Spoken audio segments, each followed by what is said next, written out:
नमस्कार, NB news देख रहे हैं आप और मैं हूं आपके साथ मुस्कान। स्वागत है आप सभी का राजधानी लाइव में। दिल्ली के शिक्षा मंत्री आतिशी ने बीजेपी को खुली चुनौती दी है कि वो एक भी ऐसा स्कूल बताएं कि जहां 90% बच्चे फेल हो गए हों। उन्होंने आरोप लगाया कि बीजेपी नेताओं को दिल्ली के सरकारी स्कूलों में बच्चों को मिल रही शानदार शिक्षा से नफरत है, इसलिए झूठे और मनगढ़ंत बातें करते रहते हैं। बीजेपी नेता नहीं चाहते कि दिल्ली के बच्चों को अच्छी शिक्षा मिले। बीजेपी शासित राज्यों में सरकारी स्कूल टीन शेड में चलते हैं और पढ़ाई भी नहीं होती है, जबकि दिल्ली में प्राइवेट स्कूलों से नाम कटवाकर बच्चे दिल्ली के सरकारी स्कूलों में एडमिशन ले रहे हैं। दिल्ली के शिक्षा मंत्री आतिशी ने कहा कि अगर बीजेपी के नेता पढ़े लिखे होते तो वे सरकारी आदेश को पढ़ पाते और समझ पाते कि ये एक साधारण रीचेकिंग को प्रक्रिया है जो हर साल होती है। उन्होंने बीजेपी को चुनौती देते हुए कहा कि वो पूरी दिल्ली में एक भी स्कूल ऐसा दिखा दे जहां 90% छात्र फेल हो गए हैं। 1 से लेकर 12वीं तक किसी भी क्लास में ऐसा हुआ है तो दिखा दे। बीजेपी झूठे आरोप लगाने से बाज आए। दिल्ली सरकार सीएम केजरीवाल के नेतृत्व में सरकारी स्कूलों में बच्चों को शानदार शिक्षा देने का काम कर रही है। दिल्ली सरकार के स्कूलों में इतनी शानदार पढ़ाई हो रही है कि प्राइवेट स्कूलों से नाम कटवाकर बच्चे सरकारी स्कूलों में एडमिशन ले रहे हैं।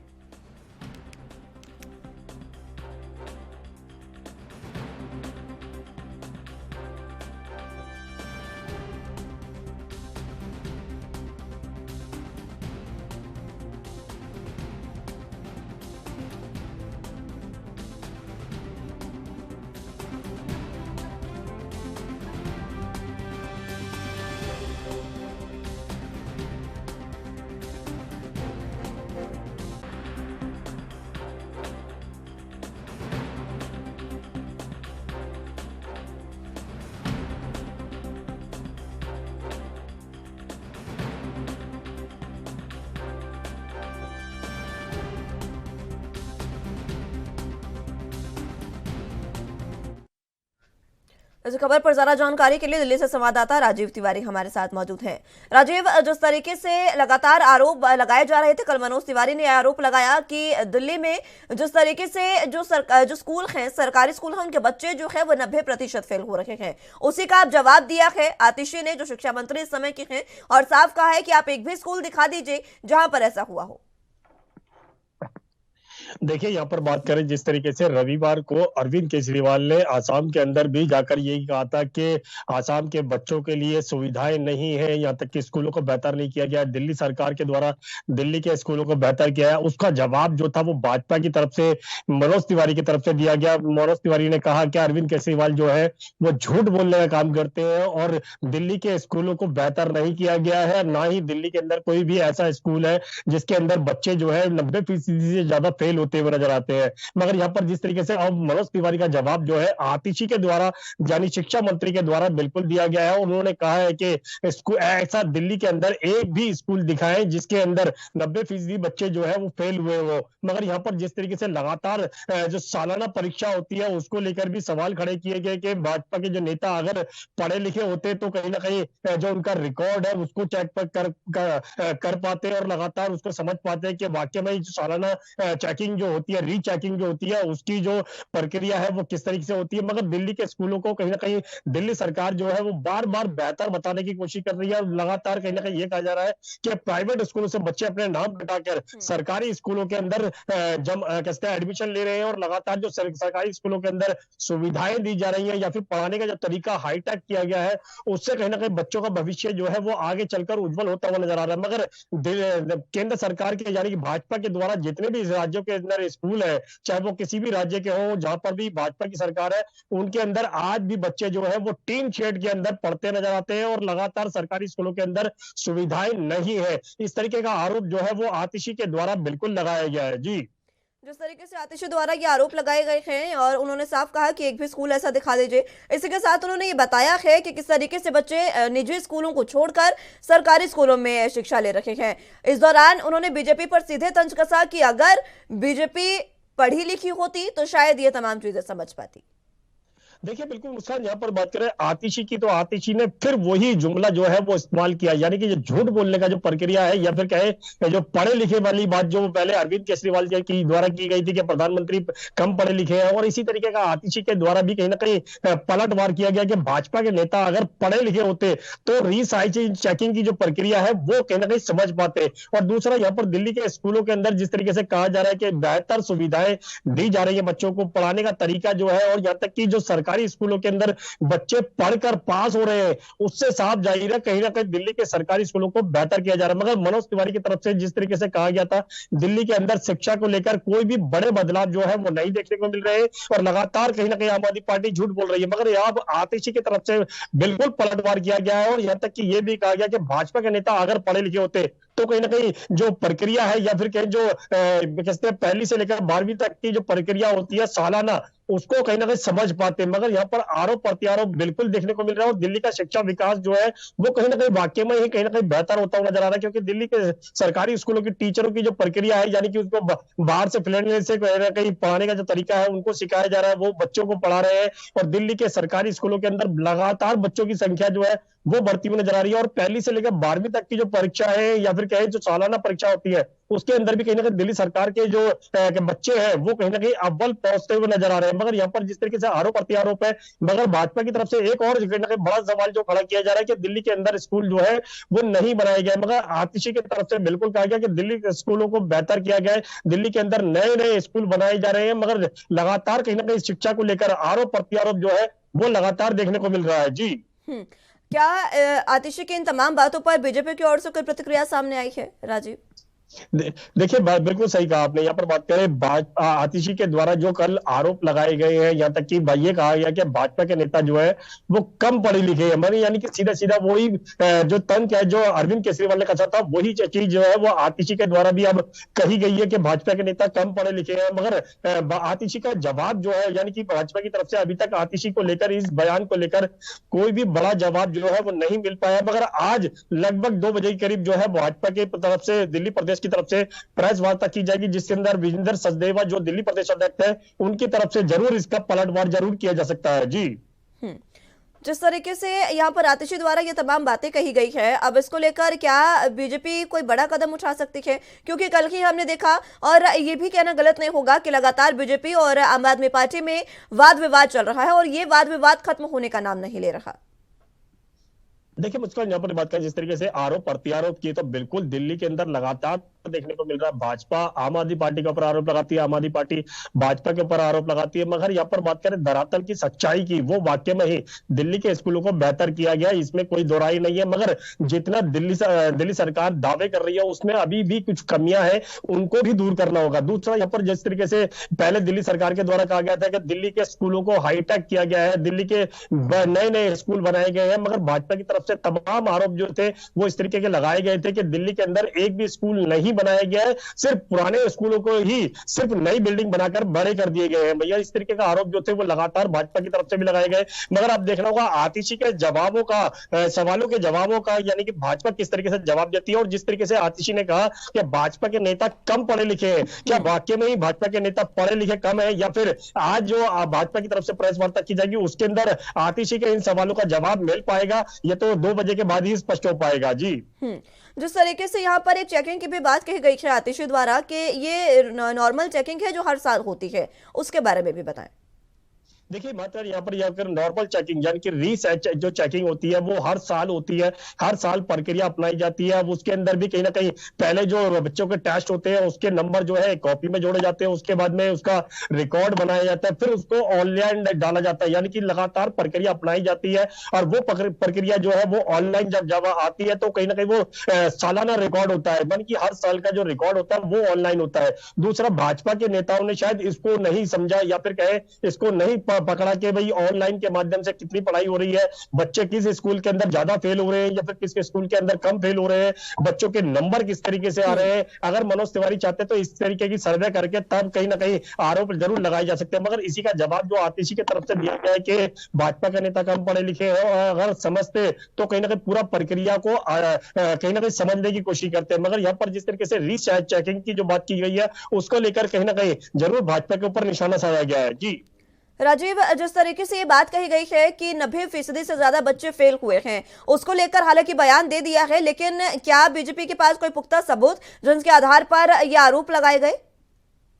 देखिए जी, बिल्कुल जिस तरीके से मनोज तिवारी की तरफ से कहा गया कि दिल्ली के सरकारी स्कूलों के अंदर 90% से ज्यादा बच्चे जो है वो फेल होते हैं, इस तरीके का आरोप जो है वो भाजपा की तरफ से यानी कि मनोज तिवारी की तरफ से बिल्कुल लगाया गया था। मगर आतिशी की तरफ से बिल्कुल इसका जवाब दिया गया है। मगर भाजपा के पास वो जो जिन 90% स्कूलों की बात की जा रही है, 90% बच्चों की फेल होने की बात की जा रही है, उन सरकारी स्कूलों का डाटा नहीं पेश किया। ये सबसे बड़ा सवाल खड़ा होता है। अगर वो डाटा पेश करते हैं कि किस स्कूल के अंदर कितने परसेंट बच्चे जो है वो फेल हुए, तो कहीं ना कहीं दिल्ली सरकार की सवालों को जो बौछार थी वो कहीं ना कहीं देखने को मिलती है और कहीं ना कहीं मीडिया के सवालों का जवाब जो था उनको देना पड़ता। मगर यहाँ पर जिस तरीके से आतिश ने कहा कि ऐसा कोई भी स्कूल नहीं है जो दिल्ली के अंदर जिसके अंदर 90% से ज्यादा बच्चे फेल हुए हो, अगर है तो उनका रिकॉर्ड जो है वो सार्वजनिक करे, यानी कि उनको बताना पड़ेगा कि कौन से स्कूल के अंदर बच्चे जो है वो 90% से ज्यादा बच्चे फेल हुए। मगर देखना होगा क्या आज भाजपा की तरफ से इस रिकॉर्ड का कहीं ना कहीं खुलासा किया जाएगा, या फिर कौन से ऐसे स्कूल है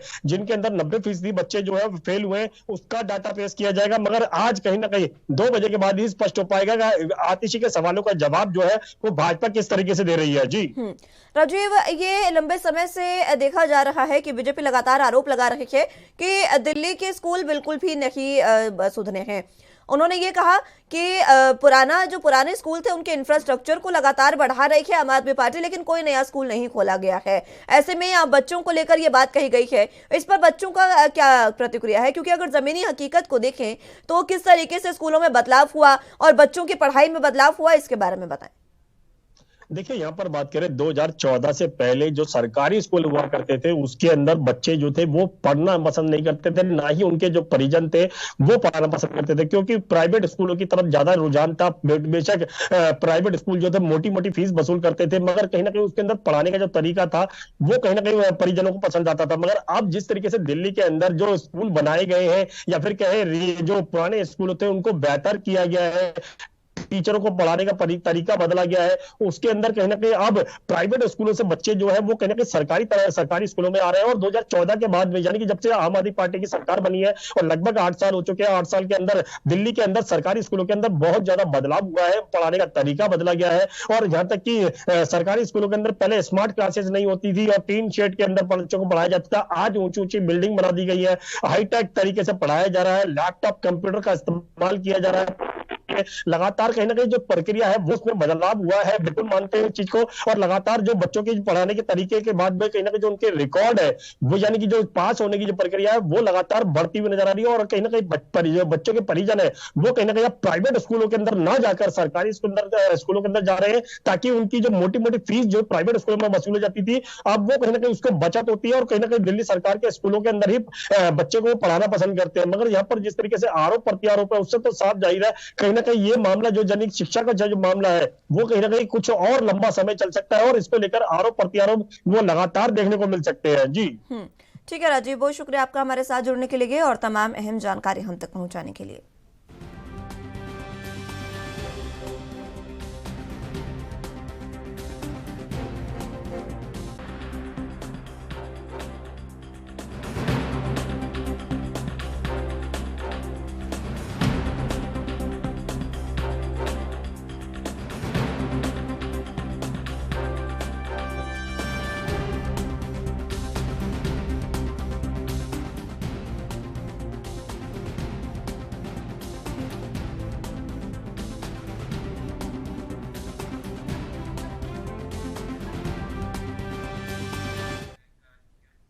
योगी सरकार प्रदेश में आवारा पशुओं की समस्या को खत्म करने जा रही है।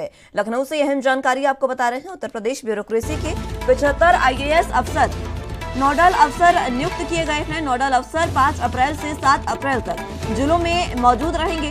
निराश्रित गोवंश को 100% संरक्षित किए जाने के निर्देश भी इस दौरान दिए गए हैं। प्रदेश के सभी 75 जिलों में स्थलीय निरीक्षण करेंगे आईएएस अधिकारी और इसी के साथ 5 से 7 अप्रैल तक नामित जिलों का दौरा भी करेंगे। तमाम वरिष्ठ आईएएस अधिकारी इसका दौरा करेंगे। आपको बता दें कि गौवंश के भरण पोषण को लेकर निर्देश जो है वो जारी किए गए हैं। मुख्य सचिव ने आईएएस अफसरों को मॉनिटरिंग पर लगाया है। गौवंश के भरण पोषण को लेकर निर्देश दे दिए गए हैं। गौवंशों का निरीक्षण कर अभिलेखों से मिलान के निर्देश भी दिए गए हैं। यह है जानकारी इस वक्त की आपके टीवी स्क्रीन पर। गौवंशों का निरीक्षण कर अभिलेखों से मिलान के निर्देश दिए गए हैं। तमाम आईएएस अधिकारियों को ये आदेश दिए गए हैं। योगी सरकार प्रदेश में आवारा पशुओं की समस्या को खत्म करने की कोशिश में है। उत्तर प्रदेश ब्यूरोक्रेसी के 75 आईएएस अफसर नोडल अधिकारी नियुक्त किए गए हैं। नोडल अफसर 5 अप्रैल से 7 अप्रैल तक जिलों में मौजूद रहेंगे और इसके बाद निराश्रित गौवंश को 100% संरक्षित किए जाने के निर्देश भी दिए गए हैं। प्रदेश के सभी 75 जिलों में स्थलीय निरीक्षण करेंगे सभी आईएएस अधिकारी और 5 से 7 अप्रैल तक नामित जिलों का दौरा भी करेंगे। वरिष्ठ आईएएस अधिकारियों को ये ड्यूटी दी गई है। गौवंश के भरण पोषण को लेकर निर्देश जारी कर दिए गए हैं। गौवंशों के साथ जो अत्याचार होता है उसको लेकर अब धामी सरकार, माफ कीजिएगा, योगी सरकार सक्रिय हो गई है और अब आईएएस अधिकारियों को गौशालाओं का निरीक्षण कर अभिलेखों से मिलान के निर्देश दिए गए हैं।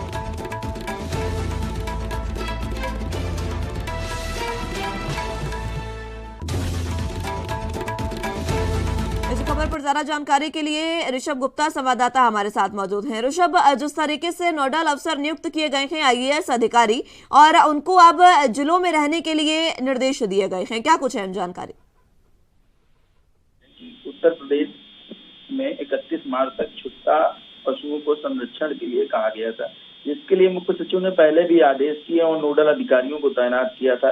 लेकिन तमाम ऐसी दिक्कतें आ रही थी कि जैसे मान लीजिए कि किसानों से संबंधित छुट्टा जानवरों ने काफी परेशान करके रखा था। तमाम ऐसी दिक्कतें थी प्रदेश भर में, तो इनको दूर कर दिया गया है। काफी गौवंशों को तो गौशालाओं में पहुंचाया जा चुका है, किसानों आदि को संरक्षित किया जा चुका है। बाकी जो शेष बचे हुए जानवर हैं उनको भी 31 मार्च तक का लक्ष्य रखा गया है, जिन्हें पूरा करने के लिए, उन्हें देखने के लिए, तमाम ऐसी चीजों को जानकारी लेने के लिए इन नोडल अधिकारियों को जिलों में भेजा जा रहा है। इसके लिए विशेष सचिव स्तर पर अधिकारियों की, नोडल अधिकारियों को नामित भी किया जा चुका था पहले भी। देखिए, इसके लिए मुख्य सचिव ने गौवंशों को संरक्षित करने और उनके भरण पोषण के लिए नोडल अधिकारियों को तत्काल प्रभाव से निर्देशित किया है और उन्होंने 5 अप्रैल से 7 अप्रैल तक प्रवास करने के लिए भी कहा है।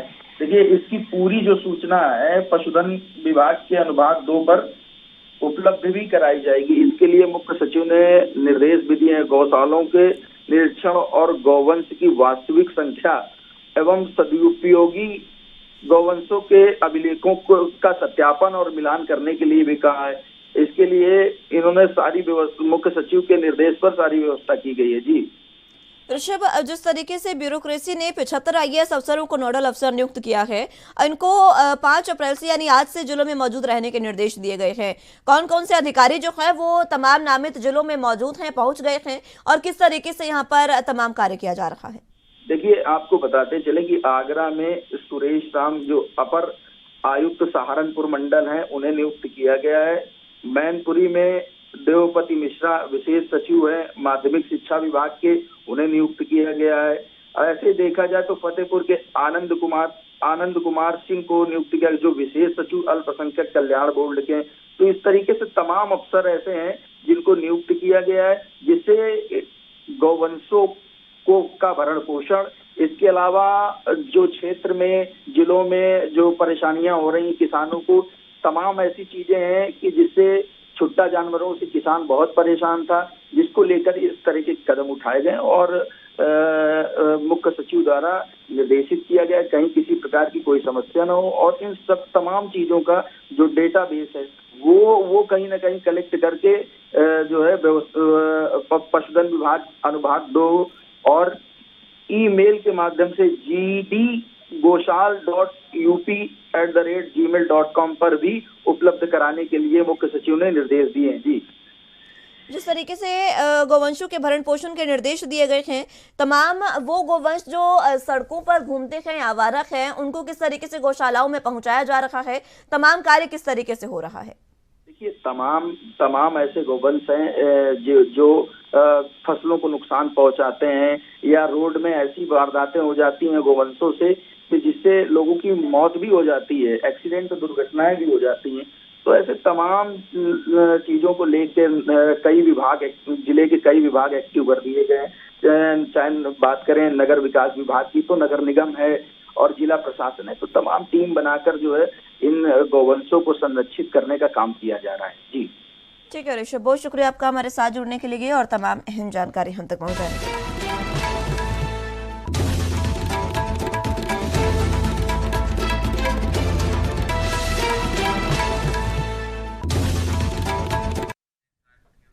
राज्य के सरकारी स्कूलों की जमीनी हकीकत से अच्छी तरह वाकिफ होने के मंतव्य के साथ स्कूल शिक्षा मंत्री सरदार हरजोत सिंह बैंस ने राज्य के सभी जिलों का दौरा शुरू कर दिया है। इस दौरे की शुरुआत फाजिल्का जिले से हुई है और ये पूरे अप्रैल महीने के दौरान जारी रहेंगे। सरदार बैंस ने अपने इस दौरे की शुरुआत 4 अप्रैल यानी कल से जिला फाजिल्का से की थी और 5 अप्रैल को यानी आज फिरोजपुर पे वो मौजूद रहेंगे। 6 अप्रैल को रोपड़ और मोहाली, 7 और 8 अप्रैल को अमृतसर, 12 और 13 अप्रैल को तरनतारन, कपूरथला, बठिंडा, श्री मुक्तसर साहिब, 17 अप्रैल को जालंधर, 18 अप्रैल को फतेहगढ़ साहिब, 20, 21 और 22 अप्रैल को पटियाला, लुधियाना, मलेरकोटला, फरीदकोट, मोगा और बरनाला, 24 अप्रैल को संगरूर और मानसा, 27, 28 और 29 अप्रैल को होशियारपुर, नवाशहर, पठानकोट और गुरदासपुर जिले के स्कूलों का निरीक्षण करेंगे। अपने इस दौरे संबंधी जानकारी देते हुए शिक्षा मंत्री ने कहा कि मुख्यमंत्री भगवंत मान के निर्देशों के अनुसार स्कूल शिक्षा विभाग की नीति और बढ़िया बनाने के लिए जमीनी जरूरतों को समझकर बनाया जा सकता है, जिसके लिए चंडीगढ़ के दफ्तरों में बैठने की जगह यह दौरा बहुत जरूरी है।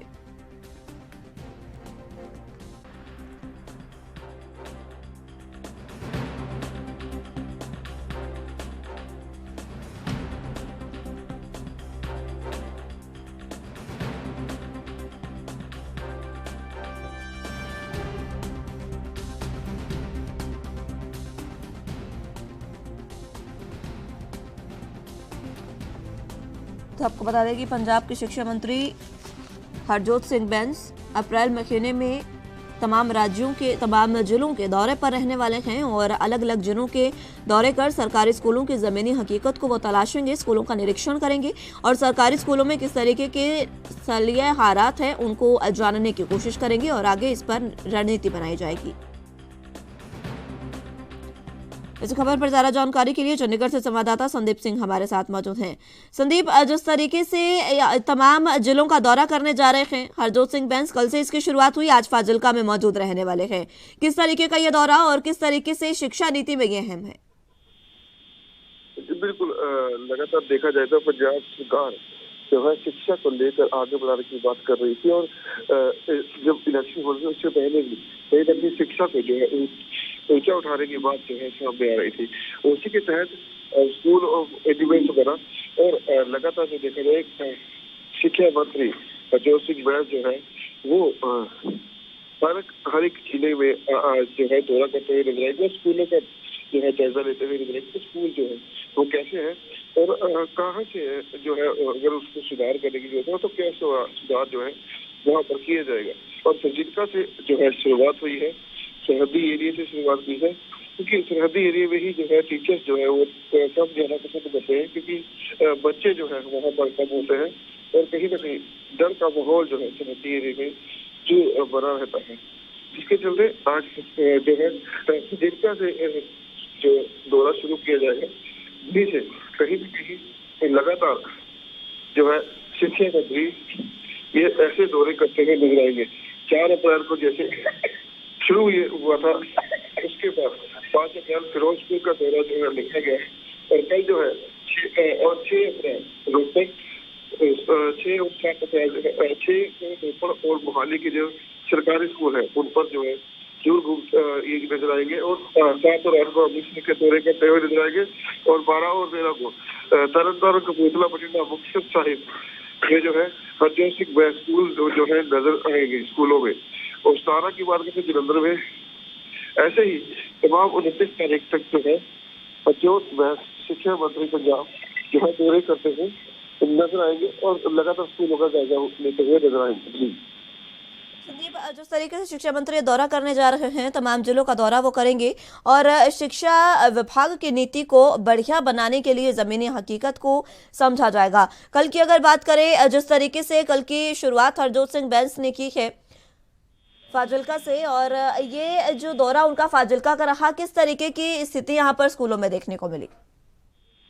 देखिए, फाजिल्का की बात करते जरूर सरहदी एरिया कहीं ना कहीं पड़ता है, वहाँ पर लगातार स्कूल बनी तो है, पर कहीं ना कहीं स्कूलों में डिमांड्स बहुत है, सुधार करने की बहुत जरूरत है, टीचर्स जो है वहाँ पर रखने की जरूरत है। तो कहीं ना कहीं सारी जो दिक्कतें हैं उसका जो है संज्ञान लिया गया है, और जो दिक्कत उनको आ रही है, अगर वहाँ पर अध्यापक है तो उनको जो दिक्कत भी आ रही है उसके ऊपर जो है संज्ञान लिया जाएगा और जल्द से जल्द उनको पूरा करने का आश्वासन जो है वो दिया गया है। जी, आज उनका फिरोजपुर का दौरा है, कब तक वो पहुंचेंगे और किस तरीके से दौरे की शुरुआत होगी?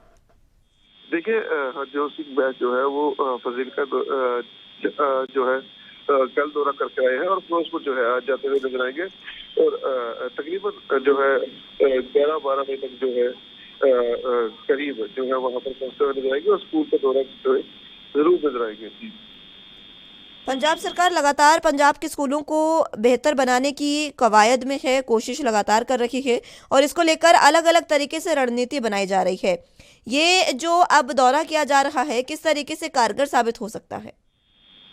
देखिए, पहले तो देखो, बच्चे जो स्कूलों में जाते थे, पिछले सालों देखा गया कि बच्चे स्कूल में जरूर जाते थे और वर्दियां जो सर्दियां की है गर्मियों को मिलती थी, गर्मियों की सर्दियां जो है गर्मियों की जो ड्रेस है वो सर्दियों को मिलती थी। ऐसे में बहुत दिक्कतें जो है सामना करती हुई नजर आ रही थी, पर आम आदमी पार्टी की सरकार ने संज्ञान जो है वो लिया था और जैसे गर्मियों की ड्रेस है तो गर्मियों को ही दी गई और सर्दी की ड्रेस तो सर्दी को दी गई।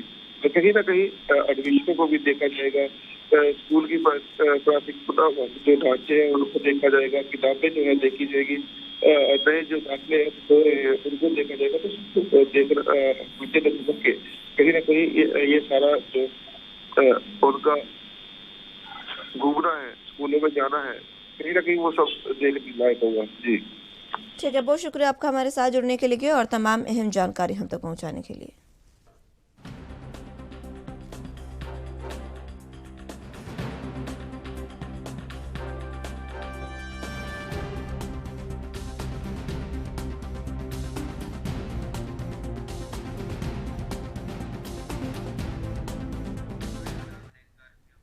मुख्यमंत्री भगवंत मान ने कहा है कि पंजाब और हरियाणा हाईकोर्ट के निर्देशों पर पंजाब सरकार राज्य में नशे के कारोबार से संबंधित रिपोर्ट में नामजद व्यक्तियों के खिलाफ जल्द ही कार्रवाई शुरू करेगी और नशे के द्वारा पंजाब की जवानी बर्बाद करने वाले लोगों को बख्शा नहीं जाएगा।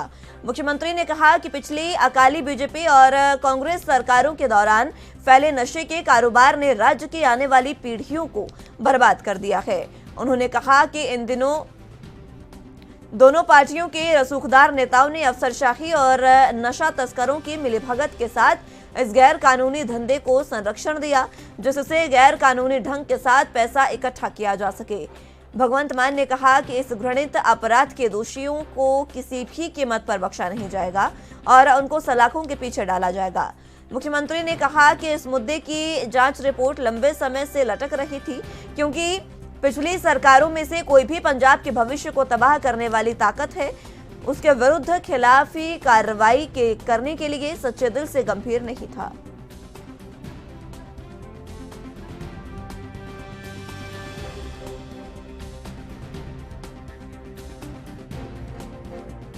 इस खबर पर ज्यादा जानकारी के लिए चंडीगढ़ से संवाददाता अमित सेठी हमारे साथ मौजूद हैं।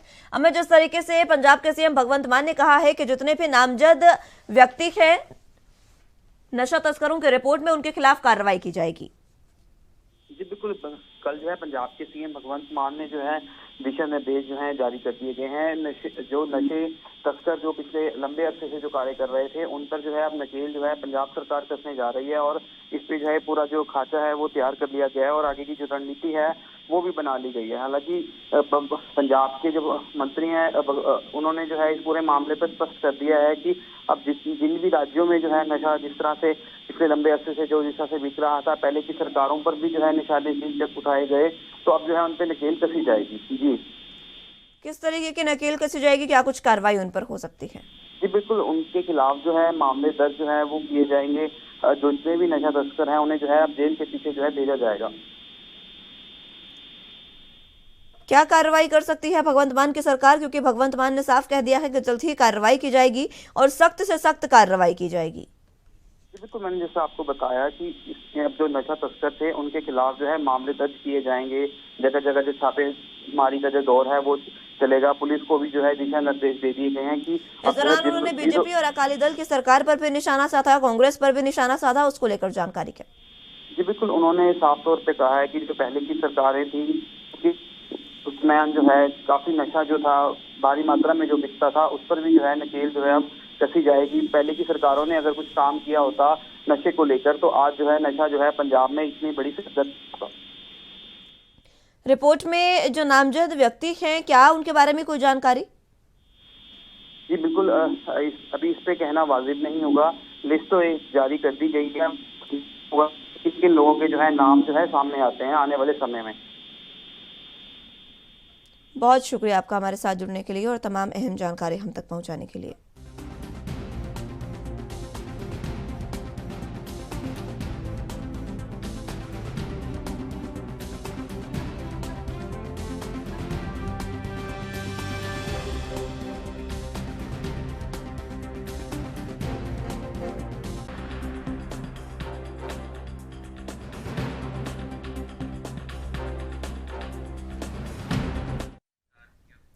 शिवसेना नेता उद्धव ठाकरे ने पार्टी के प्रतिद्वंदी गुट के कार्यकर्ताओं द्वारा अपने धड़े की एक महिला कार्यकर्ता पर कथित रूप से हमले किए जाने के बाद मंगलवार को महाराष्ट्र के उप मुख्यमंत्री देवेंद्र फडणवीस को बेकार गृह मंत्री बताया और उनके इस्तीफे की मांग की है।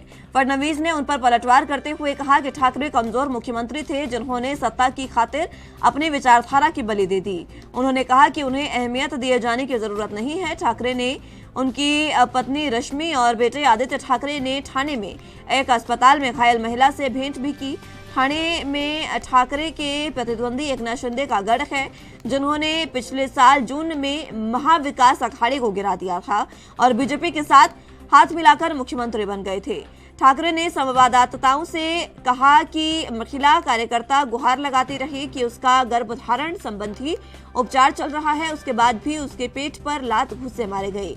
उन्होंने कहा कि महाराष्ट्र को एक बेकार गृह मंत्री मिला है, एक असहाय और चाटुकार व्यक्ति यहाँ गृह मंत्री है। तो वहीं नागपुर में फडणवीस ने कहा कि ठाकरे एक कमजोर मुख्यमंत्री थे जो जेल भेजे गए, अपने 2 मंत्रियों का इस्तीफा देने के लिए कह नहीं पाए। उनका इशारा अनिल देशमुख और नवाब मलिक की ओर था, दोनों एनसीपी नेता हैं।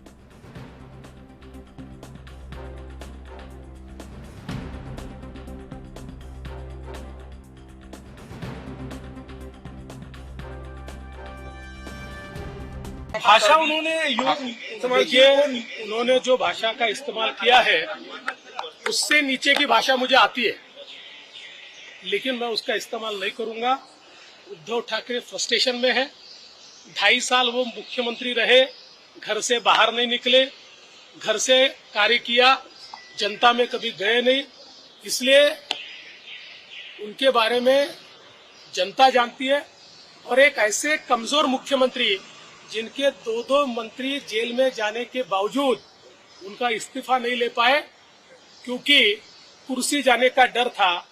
वाजे जैसे ब्लैकमेलर को पुलिस फोर्स में लेकर उसको बचाने का काम करने वाले मुख्यमंत्री के रूप में उनको महाराष्ट्र की और देश की जनता ने देखा है। इसलिए ऐसे व्यक्ति को मैं कोई महत्व नहीं देता जो सत्ता के लिए विचारों को लात मारते हैं, कुर्सी के लिए विचार छोड़ देते हैं। ऐसे व्यक्ति पर मैं बोलूं ये मुझे ठीक नहीं।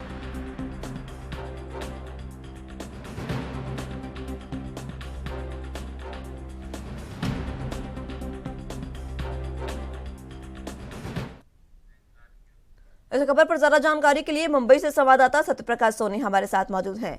सत्यप्रकाश, फिलहाल जिस तरीके से उद्धव ठाकरे और देवेंद्र फडणवीस ने एक दूसरे पर आरोप प्रत्यारोप का दौर शुरू कर दिया है और एक दूसरे पर पलटवार भी किया जा रहा है, क्या कुछ अहम जानकारी? बिल्कुल मुस्कान जी, महाराष्ट्र में विरोधी पक्ष और सत्ताधारी के बीच जो है जुबानी जंग छुड़ चुकी है, जिसमें डिप्टी सीएम देवेंद्र फडणवीस को लेकर उद्धव ठाकरे ने जो बयान दिया है उसको लेकर देवेंद्र फडणवीस ने इसका पलटवार किया है। और पलटवार में सीधे तौर पर यह कहा है कि जिस तरह से उद्धव ठाकरे ने निचले स्तर के शब्दों का इस्तेमाल किया है वह उससे नीचे भी जाकर बोल सकते हैं, लेकिन वह उद्धव ठाकरे को इस तरह का बयान नहीं करेंगे क्योंकि यह उनकी संस्कृति नहीं है।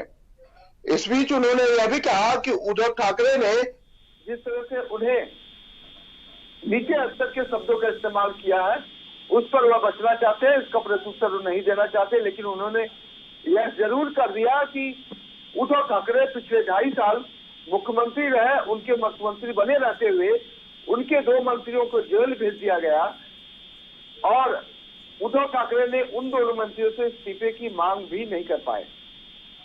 ऐसे में उन्होंने एक पुलिस ऑफिसर का भी जिक्र किया जिन्होंने बताया कि एक वसूलीबाज पुलिस ऑफिसर को बचाने के लिए इनके मंत्री जेल चले जाते हैं और इन्होंने सत्ता में बने रहने के लिए अपने तमाम जो है हिंदुत्व को जो है लात मार दिया। ऐसे में वह इस बात को नहीं मानते हैं, लेकिन उद्धव ठाकरे का बयान बेहद गलत है। इसको लेकर उद्धव ठाकरे की तरफ से भी प्रतिक्रिया दी गई है, जिसमें बताया गया है कि उद्धव ठाकरे ने सीधे तौर पर सत्ताधारी पक्ष को एकनाथ शिंदे और डिप्टी सीएम देवेंद्र फडणवीस को घेरा है और सीधे तौर पर कहा कि किस तरह से महाराष्ट्र में अराजकता फैल रही है और महाराष्ट्र के एक बेकार गृह मंत्री मिला हुआ है। जी एक शख्स है जो बेकार मुख्यमंत्री बता रहा है और कोई बेकार गृह मंत्री बता रहा है, क्योंकि फडणवीस ने कमजोर मुख्यमंत्री उद्धव ठाकरे को कहा है। ये आरोप प्रत्यारोप किस तरीके से राजनीति पर असर डाल रहा है? बिल्कुल, देखिए महाराष्ट्र की राजनीति में इस वक्त जो है सियासी हलचल चल रही है, क्योंकि कभी जो है राहुल गांधी के बयानों को लेकर नापतोल की जाती है तो कहीं उद्धव ठाकरे के बयानों को लेकर। अब ऐसे में जिस तरह से उद्धव ठाकरे ने देवेंद्र फडणवीस को एक चापलूस गृह मंत्री और जो है कमजोर मुख्यमंत्री कहा है, गृह मंत्री कहा है, उसको लेकर कहीं न कहीं सियासत तेज हो गई है।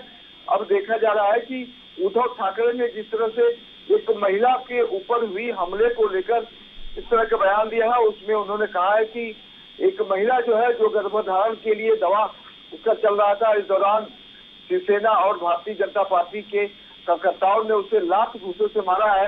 उस पर गृह मंत्री का कोई जवाब नहीं आया, लेकिन एकनाथ शिंदे गुट के नेता को भी मारपीट की गई थी, उस दौरान भी भारतीय जनता पार्टी ने कोई कदम नहीं उठाया। लिहाजा महाराष्ट्र को एक जो है कमजोर गृह मंत्री मिला हुआ है और इसके अलावा तमाम तरह के बयान उद्धव ठाकरे ने दिया है, जिसका जवाब जो है अब देवेंद्र फडणवीस बारी बारी से देते हुए नजर आ रहे हैं। सत्यप्रकाश, जिस तरीके से उद्धव ठाकरे के बयान पर कोई प्रतिक्रिया नहीं दी है फडणवीस ने, क्या ये समझा जाए कि बयान से भागते हुए नजर आए? बिल्कुल सीधे तौर पर देखिए, सत्ता पक्ष और विरोधी पक्ष की यह भूमिका ही होती है कि सत्ता पक्ष क्या करता है उस पर विरोधी पक्ष अपना दलीलें रखे, अपनी बात रखे। ऐसे में उद्धव ठाकरे ने जिस तरह से आरोप लगाया है कि महाराष्ट्र के गृह मंत्री के रूप में एक कमजोर मंत्री मिला हुआ है और एक बेकार मंत्री मिला हुआ है जो चापलूस है, जो सत्ता में रहने के लिए चापलूसी करता है, इस तरह के बयानों से यह साफ जाहिर होता है कि देवेंद्र फडणवीस को यह बात नागवार गुजरी। लिहाजा उन्होंने इसका जवाब देना मुनासिब नहीं समझा, लेकिन उन्होंने भी महाराष्ट्र के पूर्व मुख्यमंत्री उद्धव ठाकरे को कमजोर मुख्यमंत्री जरूर करा दिया। ठीक है सत्यप्रकाश, बहुत शुक्रिया आपका हमारे साथ जुड़ने के लिए और तमाम अहम जानकारी हम तक पहुंचाने के लिए।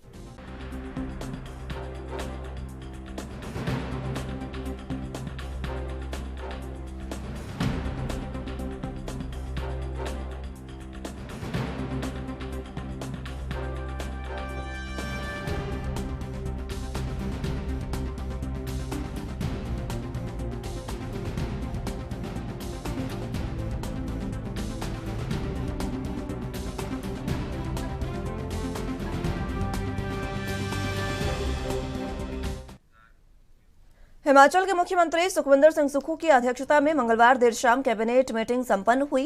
इसमें मुख्यमंत्री सुखाश्रय योजना कानून बनाकर लागू करने, कोरोना को लेकर प्रेजेंटेशन और नादौन में एचआरटीसी का डिपो को मजबूती प्रदान करने को मंजूरी दी गई है।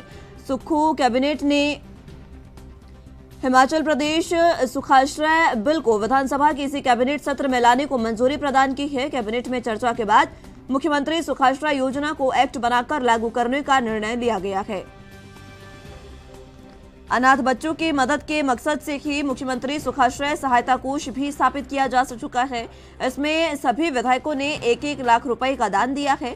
सीएम सुक्खू ने 14 जनवरी की पहली ही कैबिनेट में मुख्यमंत्री सुखाश्रय योजना को मंजूरी दी थी। इस योजना के तहत अनाथ बच्चों के जीवन को बेहतर बनाने के लिए कई घोषणाएं की गई हैं। अब इसे सख्ती से लागू करने के लिए कानून बनाया जा रहा है। सदन में बिल पास होने के बाद उसे राज्यपाल की मंजूरी को भेजा जाएगा।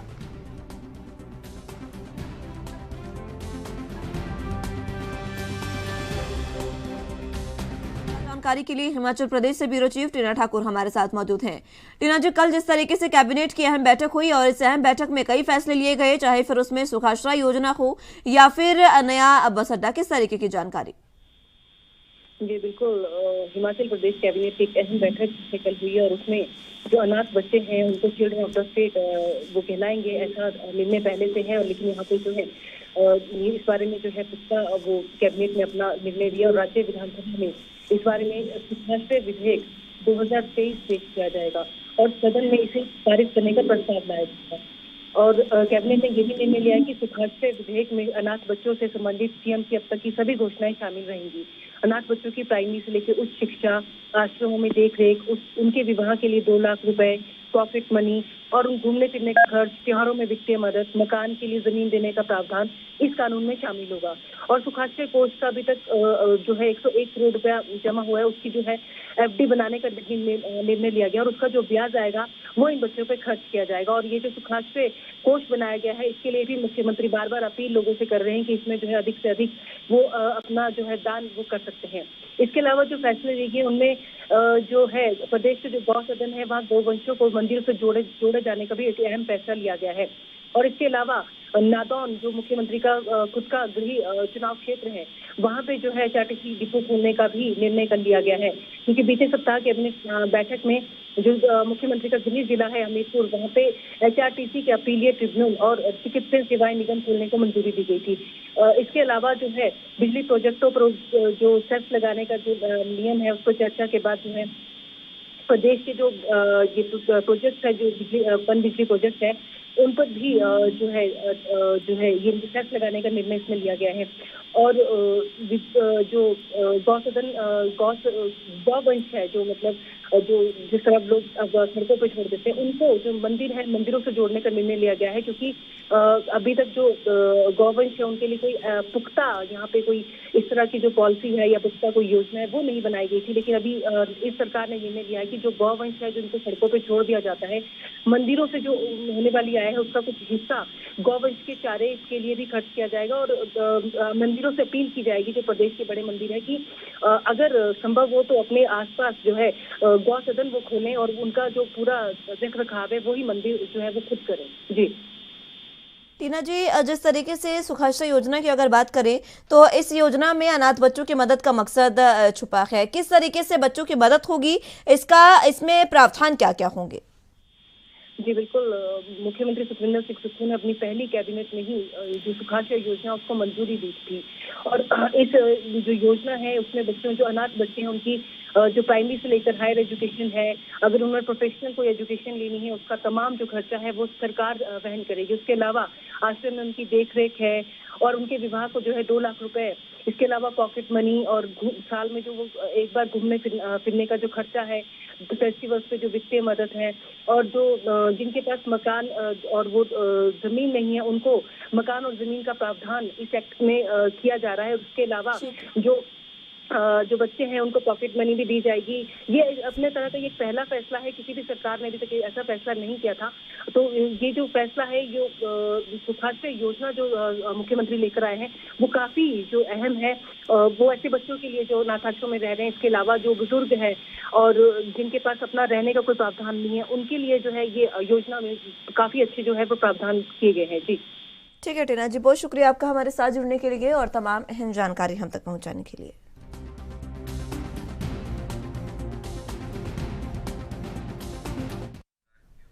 बुलेटिन में फिलहाल वक्त एक छोटे से ब्रेक का है, फौरन हाजिर होंगे। ब्रेक के बाद एक बार फिर से स्वागत है आप सभी का राजधानी लाइव में। उत्तराखंड में आगामी 11 अप्रैल से स्कूल चलो अभियान की शुरुआत की जा रही है। प्रदेश में नया शिक्षा सत्र शुरू हो गया है और इस नए शिक्षा सत्र के दौरान 11 अप्रैल से राज्य के सरकारी स्कूलों में छात्रों की संख्या को बढ़ाने के लिए अभिभावकों को जागरूक किया जाएगा। प्रदेश शिक्षा मंत्री डॉक्टर धन सिंह रावत ने कहा कि बच्चों को निःशुल्क पुस्तकें मुहैया कराने की कवायद तेज कर दी गई है और जल्द ही सभी स्कूलों में छात्रों को पुस्तकें उपलब्ध करा दी जाएंगी। शिक्षा मंत्री ने कहा कि बजट सत्र के दौरान शिक्षा विभाग के लिए बजट का प्रावधान होने के बाद ही निःशुल्क पुस्तकें उपलब्ध कराने के लिए MOU साइन कराया गया है। उन्होंने कहा कि अगले 4-5 दिनों के बाद से ही सभी स्कूलों में किताबें पहुंचनी शुरू हो जाएंगी। आपको बता दें कि नए शिक्षण सत्र की शुरुआत होने के बावजूद शिक्षा विभाग अभी तक छात्रों को पुस्तकें उपलब्ध नहीं करा पाया है। इसको लेकर विपक्षी दलों की ओर से लगातार सरकार की कार्यप्रणाली पर सवाल उठ रहे हैं। तो वहीं शिक्षा सचिव बंशीधर तिवारी ने एक आदेश जारी कर सभी विद्यालयों के उन संबंधित शिक्षकों के वेतन रोक दिए हैं जिनको पुस्तकें उपलब्ध कराने की कार्रवाई की जिम्मेदारी दी गई है।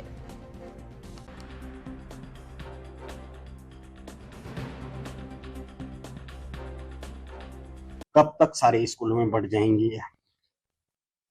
देखिए, सबसे पहले तो मैं कहना चाहता हूं कि इस बार स्कूल चलो अभियान हमारा 11 अप्रैल से शुरू हो रहा है और पूरे प्रदेश में 11 अप्रैल को एक बहुत बड़े कार्यक्रम सभी स्कूलों में हम आयोजित कर रहे हैं। पहली बार राज्य सरकार ने जो हमारे सरकारी स्कूलों में बच्चे पढ़ते थे उनको तो हम किताबें फ्री देते थे।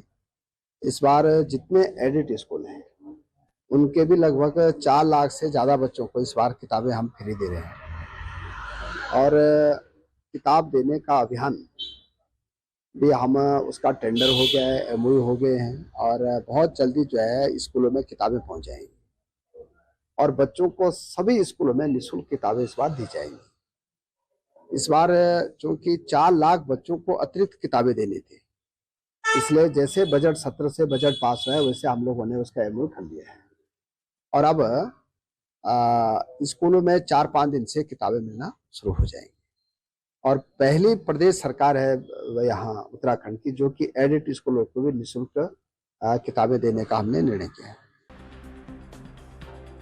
इस खबर पर जरा जानकारी के लिए संवाददाता अमित चौधरी हमारे साथ मौजूद हैं। अमित, फिलहाल जिस तरीके से शिक्षा सत्र नया शुरू हो गया है और इसी के बीच अभिभावकों को जागरूक करने के लिए नया एक अभियान स्कूल चलो अभियान चला रही है सरकार। हाँ बिल्कुल मुस्कान, देखिए 11 अप्रैल से राज्य के सरकारी स्कूलों में छात्रों की संख्या बढ़ाने के लिए अभिभावकों को जागरूक करने के लिए एक अभियान चलाया जा रहा है जिसमें स्कूल चलो अभियान चलाया जा रहा है और उसको लेकर तमाम तैयारी यहाँ पर राज्य सरकार की तरफ से की गई है। और वहीं जो यहाँ पर किताबों को लेकर के बात की जाए, पुस्तकें जो मुहैया कराने की कवायद भी यहाँ पर तेज कर दी गई है, लेकिन अभी जो स्कूलों में यहाँ पर पुस्तकें नहीं पहुंची है उसको लेकर के जिसकी जिम्मेदारी यहाँ पर जिन अध्यापकों को दी गई थी उनका वेतन यहाँ पर रोकने गया कि पुस्तकें अभी यहाँ पर नहीं पहुंच पाई है, वहाँ भी कार्रवाई लगातार की जा रही है। और क्योंकि सरकारी स्कूलों में जिस प्रकार से यहाँ पर बच्चों की संख्या कम होती जा रही है और सब प्राइवेट स्कूल रुख कर रहे हैं, तो उसको लेकर के एक चिंता का विषय सरकार के अंदर बना हुआ है और उसको लेकर के लगातार शिक्षा प्रणाली बेहतर हो सके और किस प्रकार से यहाँ पर जो बच्चे हैं वो स्कूलों का रुख कर सके उसको लेकर के जागरूकता अभियान लगातार किया जा रहा है और तमाम तरीके से जो सुविधाएं हैं वो लगातार यहाँ पर बच्चों को देने की बात की जा रही है। राज्य सरकार इसकी ओर कदम उठा चुकी है। शिक्षा मंत्री धन सिंह रावत का लगातार कहना है कि जो शिक्षा की यहाँ पर जो प्रणाली है वो बेहतर की जाएगी और बच्चों को बेहतर रूप से आगे पढ़ाया जाएगा और जो सुविधाएं हैं वो बच्चों को कहीं ना कहीं दी जाएगी। उसको लेकर के लगातार अभियान तेज किया जा रहा है और ये अभियान लगातार पूरे प्रदेश में चलाया जा रहा है और अभिभावकों को कहीं ना कहीं यहाँ पर जागरूक करने का लगातार प्रयास किया जा रहा है। जी ठीक है, बहुत शुक्रिया आपका हमारे साथ जुड़ने के लिए और तमाम अहम जानकारी हम तक पहुँचाने के लिए।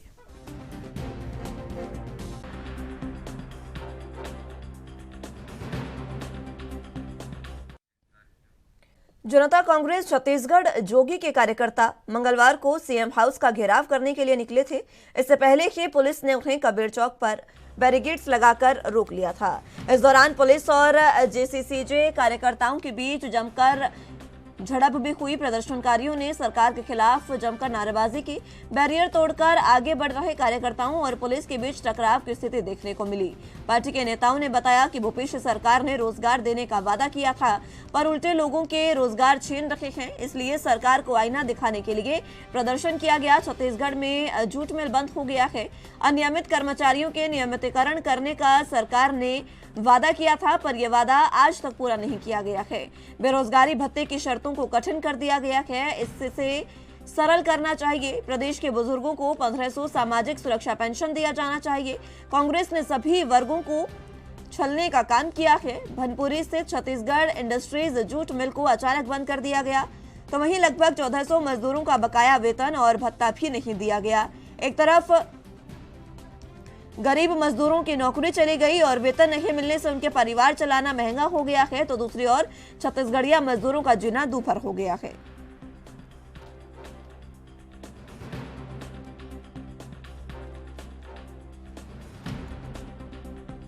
इस खबर पर ज्यादा जानकारी के लिए रायपुर से संवाददाता जयदास माणिकपुरी हमारे साथ मौजूद हैं। जयदास, जिस तरीके से प्रदेश में लगातार प्रदर्शन हो रहे हैं और इसी बीच अब जनता कांग्रेस छत्तीसगढ़ जोगी ने प्रदर्शन किया है, जोगी कांग्रेस का ये प्रदर्शन, इसमें पुलिस के साथ झड़प भी हुई।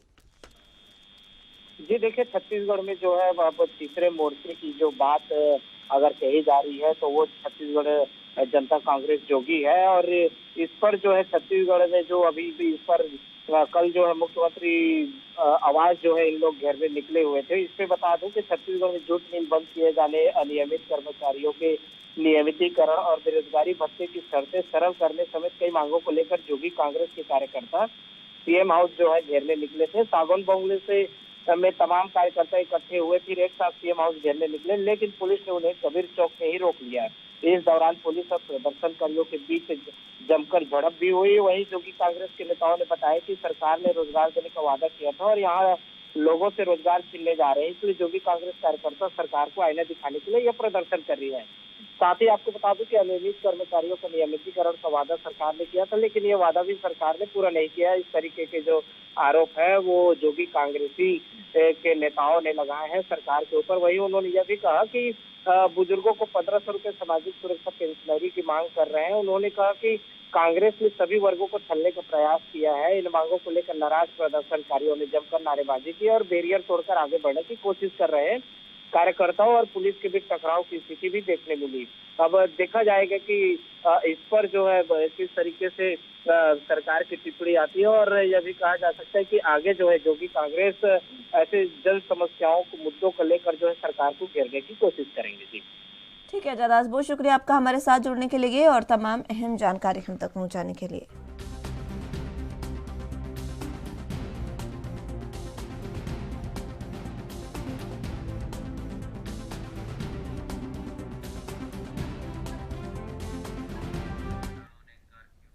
फिलहाल के लिए राजधानी लाइव में मेरे साथ बस इतना ही। तमाम अहम खबरों के लिए आप देखते रहिए ANB न्यूज। नमस्कार।